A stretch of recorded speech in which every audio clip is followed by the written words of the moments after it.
Hello everyone, hey, this is Reema and you're watching Adu Infinite Tutorials.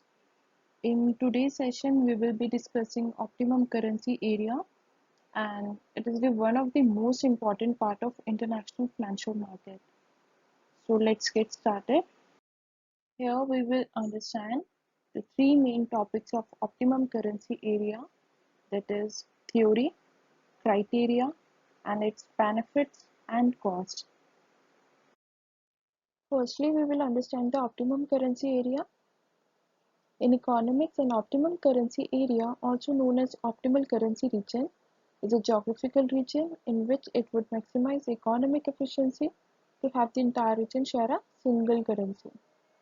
It means optimum currency area is a geographical region or a geopolitical region where we use only single currency, a unified currency which provides best balance of economies, and also it promotes growth and stability.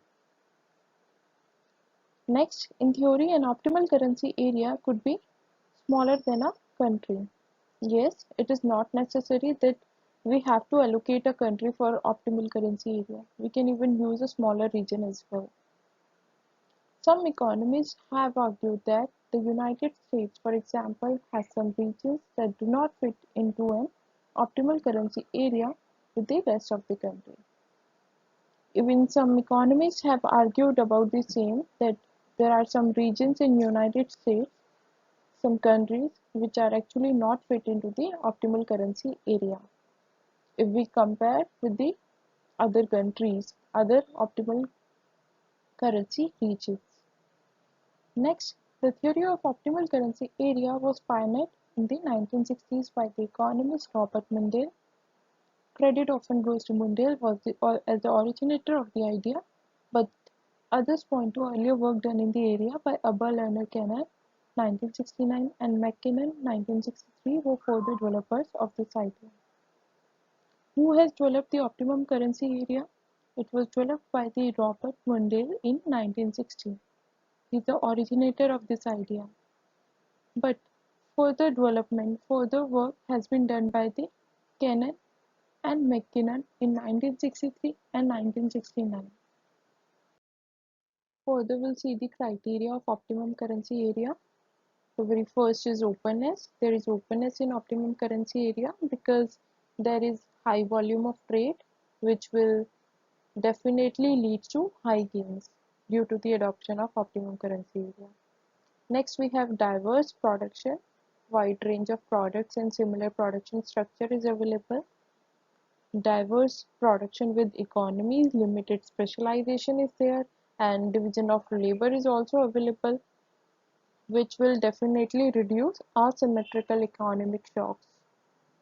Further, mobile labor, high labor mobility through the area, which also ensures that there is easily availability of labors, and that reduces the traveling cost. Visa free travel is there, and it also reduces the language barrier.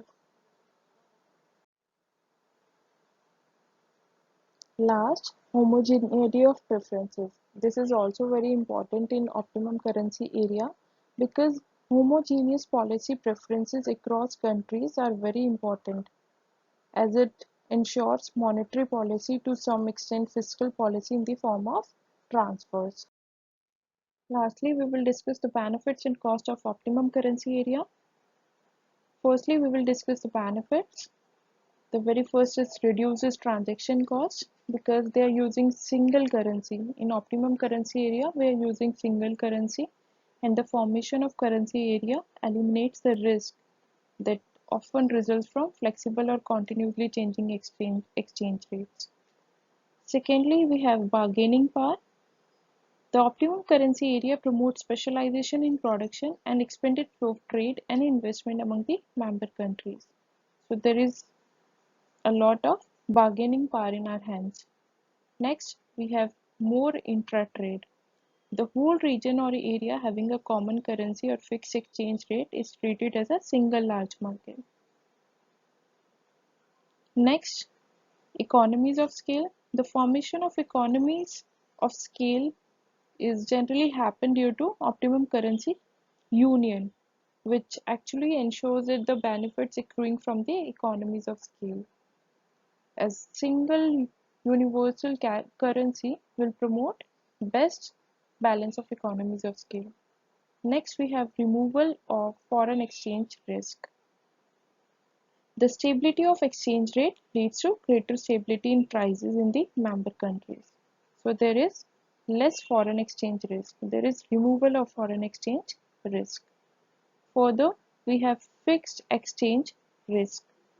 The internal price stability encourages the use of money as a store value and to effect transaction.